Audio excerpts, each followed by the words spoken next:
దాదాపు 19 సంవత్సరాల క్రితం జరిగినటువంటి ఆయేషా మీరా కేసు అయితే మాత్రం ఇప్పటికీ తేలనటువంటి పరిస్థితి. అసలు దోషులు ఎవరు ఏంటి అనేది కూడా సాక్షాత్తు సిబిఐ ఎంక్వైరీ జరిగినా కూడా ఇంతవరకు ఏమాత్రం దాంట్లో ముద్దాయిలను తేల్చలేనటువంటి పరిస్థితుల్లో మరి ఈరోజు రాష్ట్ర వ్యాప్తంగా ఈరోజు ముఖ్యంగా ఆయేషా మీరా అస్థికలు కానీ అవన్నీ కూడా తల్లిదండ్రులకు అప్పచెప్తున్నటువంటి నేపథ్యంలో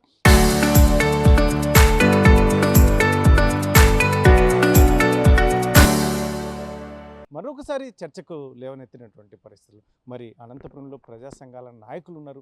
ఎటు వెళ్తుంది ముఖ్యంగా ఇప్పుడు మనం అత్యున్నతమైనటువంటి ఎంక్వైరీ వ్యవస్థ అంటే సిబిఐ అంటాం. మరి సిబిఐ తేల్చలేనటువంటి పరిస్థితుల్లో ఈరోజు ఎలా వెళ్తుంది మన సొసైటీ ఏంటి, మన పరిస్థితులు ఏంటి అనే అంశంపై మనతో చాలామంది ఉన్నారు. వారితో మాట్లాడడం. సరే ఏంటి ఆయేషా మీరా కేసు అనేది 19 సంవత్సరాల తర్వాత కూడా ఇంతవరకు ముద్దాయిలను తేల్చకపోవడం, దీన్ని ఎలా చూస్తారు?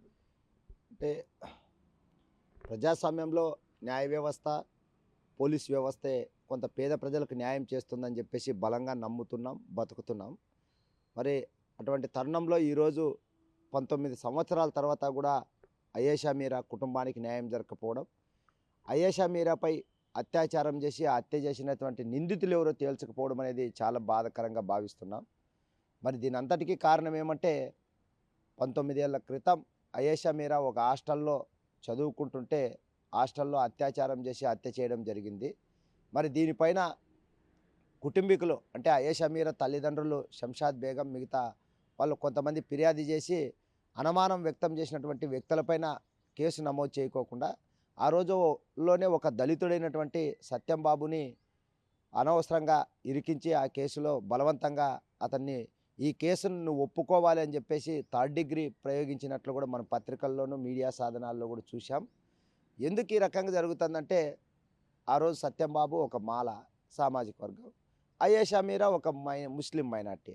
అంటే ఈ రెండు సామాజిక వర్గాలు కూడా పీడించబడేటివే, దోపిడీకి అనునిత్యం గురయ్యేటివే. కాబట్టే ఈ సిబిఐ కానీ లేకుంటే రాజకీయ వ్యవస్థ కానీ దీని పట్ల కొంచెం నిర్లక్ష్యంగా పట్టి పట్టినట్లుగా వ్యవహరించడం వల్లనే ఈ కేసు పూర్తిగా నీరు గారిపోయిందని చెప్పేసి మేము నమ్ముతున్నాం. దాన్ని అది అన్ని సందర్భాల్లో జరిగేదే దీంట్లో కూడా జరిగిందని చెప్పేసి మేము భావించుకుంటున్నాం. అయితే దుర్మార్గం అంటే ఆయేషా మీరాని అత్యాచారం చేసి హత్య చేస్తే సత్యం బాబు అనే వ్యక్తిని అనవసరంగా కేసులో ఇరికించి 7 సంవత్సరాల 11 నెలలు దాదాపు జైలు జీవితం అనుభవించిన తర్వాత అతను నిర్దోషి అని చెప్పేసి చట్టం అంటే న్యాయస్థానమే విడుదల చేస్తుంది. అంటే తన విలువైన సమయం అంతా ఒక యువకుడిగా జైల్లో బంధించబడి తన కుటుంబానికి, తన తల్లికి, తన చెల్లికి ప్రధాన ఆధారం అతనే అయ్యి జైల్లో బంధించబడితే ఆ కుటుంబం ఎంత ఇబ్బందులు పడి ఉంటుంది, ఎంత బాధను అనుభవించుంటుంది అనేది మన లోకం అర్థం చేసుకోవాలి. మరి ఇంకా ఇక్కడ ఆశ్చర్యకరమైనటువంటి అంశం ఏమంటే సత్యం బాబు జైల్లో ఉంటే తన కొడుకుని విడిపించుకోవాలి, తన కొడుకు నేరం చేశాడో లేదో అనేది కూడా తెలియని స్థితిలో ఆమె పోలీస్ స్టేషన్, కోర్టుల చుట్టూ తిరిగే క్రమంలో మానసిక స్థితి కోల్పోయి నేటికి అంటే ఈ రోజుకి కూడా ఆమె మిస్సింగ్గానే కేసు నమోదైంది. అంటే లాస్ట్కి ఆమె కూడా బతికిందా చనిపోయిందా అంటే చనిపోయిందని చెప్పేసి నిర్ధారణ చేయండి అని చెప్పేసి ఈ సత్యం బాబుకు సంబంధించినటువంటి అడ్వకేటు హైకోర్టులో పిటిషన్ కూడా వేసుకోవడం జరిగింది.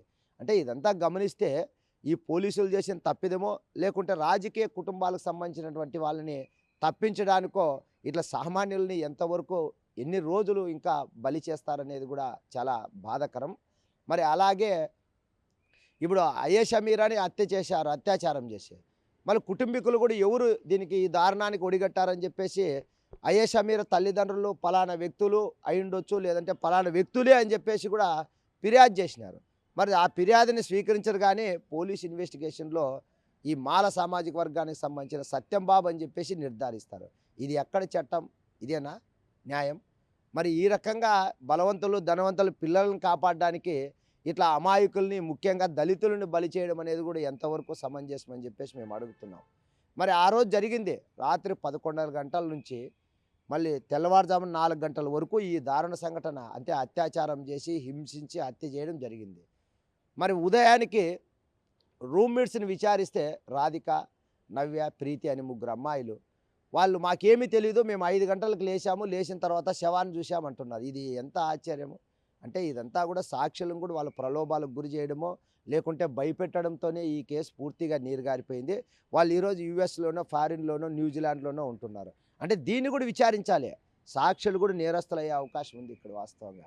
ఎందుకంటే ఆ రోజు కళ్ళుతో జరిగినటువంటి దారుణ సంఘటనని వాళ్ళు చెప్పకపోవడం వెనుక భయం ఉండొచ్చు, లేకుంటే కొంత లోపాయికారిక ఒప్పందాలు, లేకుంటే వాళ్ళకి ఏదన్నా కానీ దిగజారిపోయి ఉండొచ్చు కూడా.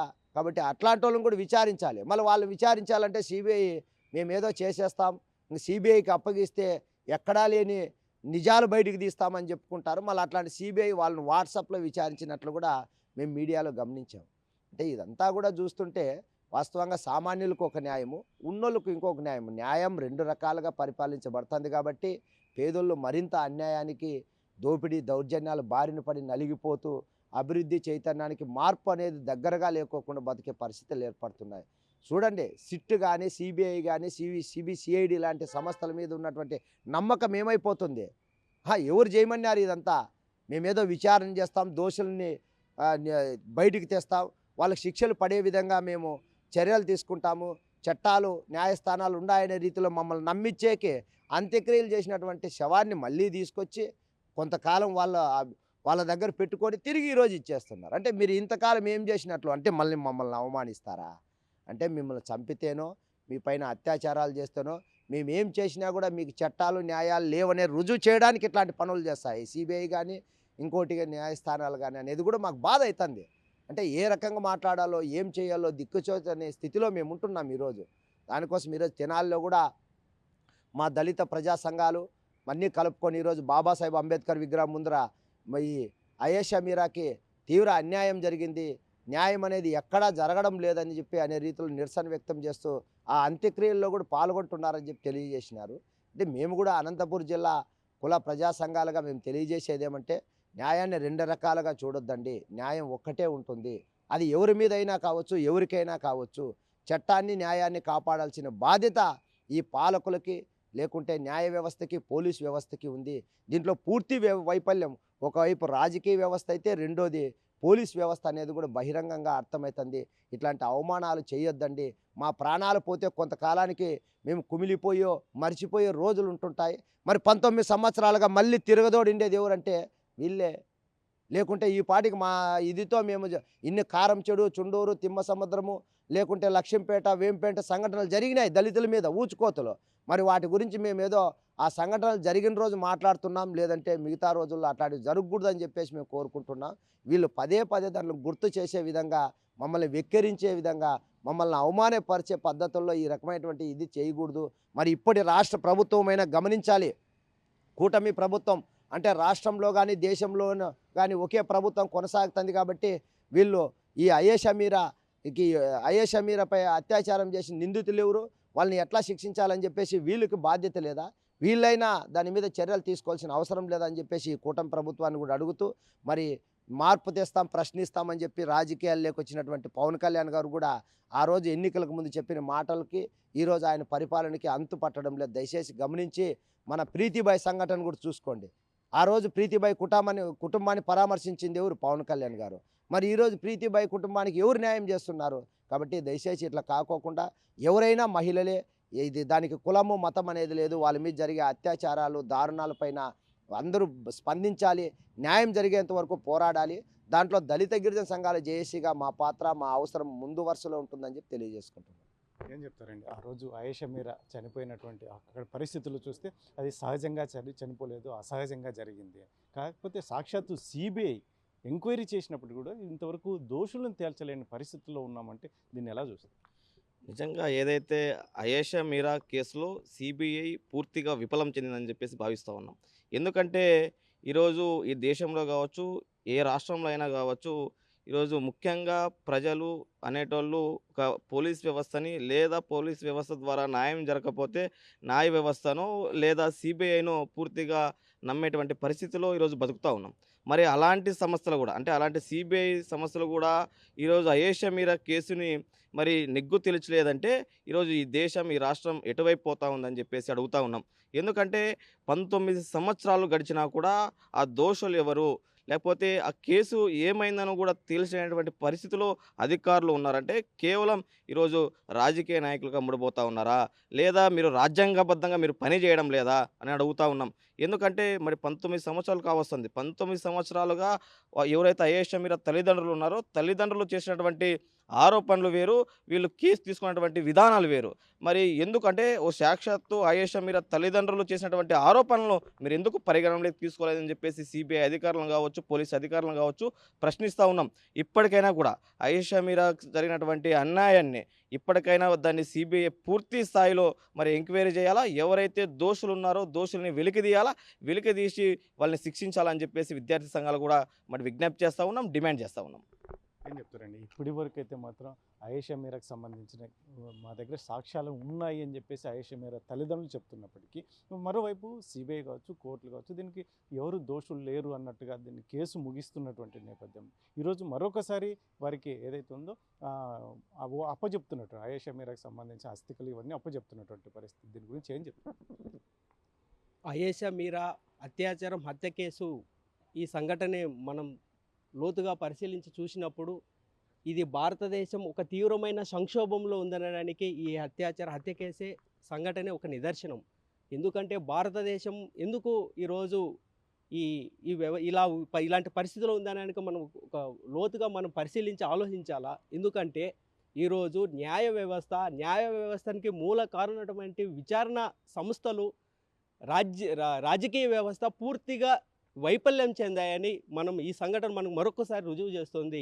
ఎందుకు వైఫల్యం చెందాయి? ఎప్పుడైతే ఈ వ్యవస్థలు మనకు సరైన న్యాయాన్ని అందించలేనప్పుడు ప్రజలు ప్రత్యామ్నాయ పరిస్థితులను చూడాల్సిన పరిస్థితి ఖచ్చితంగా వస్తాయి. ఎందుకంటే ఈ అయేషా మీరా హత్య కేసు దేశాన్ని ఒక కుదిపేసిన సంఘటన. అది దేశంలో ఇందాక వాళ్ళ మిత్రులు చెప్తున్నారు, దేశంలో న్యాయం 2 రకాలుగా పరిపాలిస్తోంది, ఆ అమల్లో ఉంది అనేది. న్యాయం నిజంగా పేదవాడికి, అట్టడుగు దళిత మైనారిటీ ప్రజలకు న్యాయం సమపాల్లో అందితే ఈరోజు ఇలాంటి పరిస్థితి వచ్చేది కాదు అని చెప్పేసి, ఇలాంటి న్యాయ తీర్పు వచ్చేది కాదని మేము చూస్తున్నాం. కాబట్టి న్యాయం 2 రకాలుగా వద్దు ఈ దేశంలో. ఈ వ్యవస్థల వైఫల్యం కారణంగానే మా ప్రజలు ప్రత్యామ్నాయ పోరాట రూపాలను తీసుకోవాల్సిన పరిస్థితి వస్తుంది. అలాంటి ప్రత్యామ్నాయ పోరాట పరిస్థితులకు మీరు అవకాశాలు కల్పించకండి. సరైన పరిస్థితులు, సరైన విధానాలను మీరు అనుసరించండి. ఈ హత్య కేసును, ఈ హత్య విచారణ దీన్ని మరొకసారి మీరు పునః పరిశీలించుకోండి. ఇలాంటి సంఘటనలు పునరావృతం కాకోకుండా వ్యవస్థను సరైన దారిలో తీసుకురావాలని ఈ సందర్భంగా మేము కోరుతున్నాం. ఈ తీర్పుతో మేము ఏకీభవించట్లేదు. వాళ్ళ కుటుంబానికి, ఈ సమాజానికి సరైన న్యాయం జరగట్లేదని మేము ఈ తీర్పును కూడా వ్యతిరేకిస్తున్నాం. వాళ్ళకి న్యాయం జరగాల. అసలైన దోషులను పక్కన పెట్టి ఇది న్యాయ వ్యవస్థ సరైన దారిలో నడవట్లేదనేది మేము భావిస్తున్నాం. అందుకనే మేము కుల ప్రజా సంఘాలుగా ఈ తీర్పును కూడా మేము ఏకీభవించట్లేదు, వ్యతిరేకిస్తున్నాం. ఏం చెప్తారండి? ఇప్పుడు దాదాపు 19 సంవత్సరాలు ఒక కేసు అంశం, ఎన్నో ఎంక్వైరీలు అయినప్పటికీ కూడా ఇప్పటికీ ముద్దాయిలు అనే వాళ్ళు ఎవరు బయటికి రానటువంటి పరిస్థితి, తేల్చినటువంటి పరిస్థితి. దీన్ని ఎలా చూడాలి? దాదాపుగా 2007 డిసెంబర్ 27న మరి అర్ధరాత్రి సమయంలో ఒక హాస్టల్లో, అంటే సెక్యూర్డ్ ఏదైతే రక్షణ కలిగినటువంటి హాస్టల్లో మరి మిత్రుడు చెప్పినట్లు ఒక 3 అమ్మాయిలు ఉండి కూడా మరి ఆ అమ్మాయిని అత్యాచారం చేసి హత్య గావించబడిన అయేషా మీరా కేసు దాదాపుగా 20 సంవత్సరాలు, అంటే 78 ఏళ్ళ ఈ స్వతంత్ర భారతంలో ఇప్పటికీ కూడా మైనారిటీలని, ఒక మైనర్ బాలిక కూడా న్యాయం జరగలేదంటే అది చాలా సిగ్గు. మరి ఈ రాజ్యాంగంలో ఉన్నటువంటి చట్టాలు ఎంత కఠినంగా ఉన్నాయి, భారతదేశంలోనే అత్యంత విలువైన రాజ్యాంగం ఉండి కూడా మరి సిబిసిఐడి కావచ్చు, మరి రాజకీయ వ్యవస్థ కావచ్చు, పోలీస్ వ్యవస్థ కావచ్చు, మరి వీళ్ళు ఎట్లా ఉందంటే అదేదో కొండను దవ్వి ఎలకను పట్టినట్లుగా మాకు అట్లా అనిపిస్తుంది. అంటే ఆ మాట అనొచ్చలేదు నాకు తెలియదు, కానీ మరి ఇంత పెద్ద వ్యవస్థ ఉన్నప్పుడు కేవలము వాళ్ళు ఇచ్చినటువంటి ఎవరైతే నిందితులు ఉన్నారో మరి వాళ్ళ వైపు కాకోకుండా, అదేవిధంగా సాక్షులను కూడా వాళ్ళు విచారణ చేయకోకుండా కేవలం ఏదో ఒక కేసు వచ్చిందని చెప్పి ఒక అమాయకుడైనటువంటి దళిత సామాజిక వర్గంలో ఉన్నటువంటి వ్యక్తిని వాళ్ళు కేసులో అన్యాయంగా ఇరికించి మరి 10 సంవత్సరాలు అతన్ని ఇది చేసిన కింద కోర్టులో, మరి అది పైనకి వెళ్ళినప్పుడు ఈ కింద కోర్టులో ఇచ్చిన తీర్పు ఇది నిర్దోషం అని చెప్పేసి హైకోర్టు మరి ఇది చేస్తే, మరి సుప్రీంకోర్టు వరకు వాళ్ళు వెళ్ళే స్థాయి లేదు. మరి వాళ్ళ దగ్గర ఆర్థిక పరిస్థితులు లేనప్పుడు CBI, central bureau of investigation ఏ కేసునైనా ఛేదించగలదు అనే ఒక నమ్మకంతో ఒక సామాన్యులు ఆశ్రయిస్తే మరి వాళ్ళకి న్యాయం జరగకపోగా ఈరోజు మరి ఆ శవాన్ని తీసి పోస్ట్మార్టం చేసి అస్థికలు తీసి మరి వెనకలకిచ్చి మరి సామాన్యులు అనే వాళ్ళకి అసలు న్యాయమే లేదు అని మరొకసారి ఈ కేసు ద్వారా మాకు అర్థమవుతుంది. మరి ఇలాంటిది ఒక అగ్రవర్ణం, ఇది కులానికి సంబంధించిన కాదు, కానీ ఒక అగ్రవర్ణ మహిళ కానీ ఎవరన్నా జరిగి ఉంటే మరి ఆ రోజు అభియోగాలు ఎవరి మీద తీసుకొచ్చారు? కోనేరు సురేష్ అనే వ్యక్తి deputy ex CM grand son, అంటే ఆయన మనవడు కోనేరు రంగారావు వాళ్ళ మీద కూడా ఈ అలిగేషన్లో బాగా ఉన్నప్పుడు మరి అతన్ని వదిలేసినారు, మరి సాక్షుల్ని వదిలేశారు. ఈ విధంగా చూసుకుంటూ పోతే సామాన్యులకి న్యాయం జరగదు ఈ దేశంలో. మరి మైనార్టీలకు న్యాయం జరగదు, దళితులకు న్యాయం జరగదు, బీసీలకు న్యాయం జరగదు, కేవలం అగ్రవర్ణ కులాలకు మాత్రమే జరుగుతుందని చెప్పేసి మేము అనుకుంటున్నాం. మరి ఇప్పటికైనా కూడా నిజమైన ఈరోజు వికసిత్ భారత్ కానీ ఇంకోటి అని చెప్పేసి గొప్పలు చెప్పుకుంటున్నాం. మోడీ ప్రభుత్వం కావచ్చు, మరి చంద్రబాబు గారు కావచ్చు, 40 ఏళ్ళ అనుభవం ఉన్న వాళ్ళు మరి ఈ కేసు మీద ఎందుకు 140 కోట్ల భారతదేశంలో ఉన్న ఒక్క మహిళకు కూడా ఈ న్యాయం జరగలేదంటే మరి మనం ఎక్కడికి వెళ్తున్నాము? కాబట్టి దీన్ని మళ్ళీ అవసరమైతే మళ్ళీ ఆ కేసుని తీసుకోవాలి. ఎవరైతే ఫారెన్లో ఉన్నారో వాళ్ళని పిలిపించాలి. అలిగేషన్ ఎవరైతే వాళ్ళ మీద ఉండే వాళ్ళని కూడా మరీ కూడా వాళ్ళు అనుకుంటే చేయగలరు. కాబట్టి ఇది చాలా బాధాకరమైన అంశం. భవిష్యత్తులో మరి ఈ కేసును మేము కూడా దళిత కుల ప్రజా సంఘాలు, విద్యార్థి సంఘాలతో దీని మీద మరి పెద్ద ఎత్తున ఉద్యమానికి కూడా ముందుకు వెళ్తామని చెప్పేసి భావిస్తున్నాం. ఇది మొత్తం మీద అయితే మొత్తం ఆయేషా మీరా కేసు దాదాపు 19 సంవత్సరాల తర్వాత కూడా ఇంకా తీవ్ర సంచలనాలు లేపుతున్నటువంటి నేపథ్యం. ముఖ్యంగా ఏదైతుందో ఇప్పటి వరకు కూడా ఎవరైతే దోషులు అనే వాళ్ళు బయటికి రాకపోవడం అనేది మన వ్యవస్థలు ఎలా వెళ్తున్నాయి, సరైన దిశగా వెళ్తున్నాయి, ఇది పునరాలోచన చేసుకోవాల్సిన పరిస్థితి రాజకీయ నాయకులకి, అధికారులకు ఉందని ప్రజా సంఘాలు కోరుతున్నటువంటి నేపథ్యం. ముఖ్యంగా ఏదైతుందో ఆ ఆయేషా మీరా కేసు చాలా దారుణమైనటువంటి పరిస్థితుల్లో ఆమె ప్రాణాలు కోల్పోయినటువంటి పరిస్థితి, ఆ కుటుంబానికి న్యాయం జరగకపోగా ముఖ్యంగా సత్యంబాబు అనే వ్యక్తిని కూడా తీసుకొచ్చి ఆ కుటుంబాన్ని కూడా ఇబ్బంది పెట్టినటువంటి పరిస్థితులు. మరి దోషులు ఎందుకు తేల్చడం లేదు? ఇటువంటి పరిస్థితులు రాబోయే కాలంలో ఏమి ఇండికేషన్ ఇవ్వబోతున్నాయి మన రాబోయే కాలానికి అని చెప్పి వీరు ప్రశ్నిస్తున్నటువంటి నేపథ్యం. అయితే మాత్రం ఈ ప్రజా సంఘాలు అయితే మాత్రం ఖచ్చితంగా ఈ ఆయేషా మీరా కుటుంబానికి న్యాయం జరగాలి, లేకపోతే మేము మరొకసారి ఉద్యమాలకు సైతం సిద్ధమవుతాము అని చెప్పేసి ఇక్కడ ప్రజా సంఘాలు చెప్తున్నటువంటి పరిస్థితి. కెమెరా పర్సన్ సుధాకర్, చల్లాకెనాడు, RTV, అనంతపురం. చరిత్ర సృష్టించినోడు ఇప్పుడు ఆ చరిత్రని తిరగరాయబోతున్నాడు. అబద్ధాల గోడల్ని బద్దల కొట్టి నిజాలను రాగా మీ ముందుంచబోతున్నాడు. నిజమైన వార్తల కోసం వెంటనే డౌన్లోడ్ చేసుకోండి రా యాప్ని.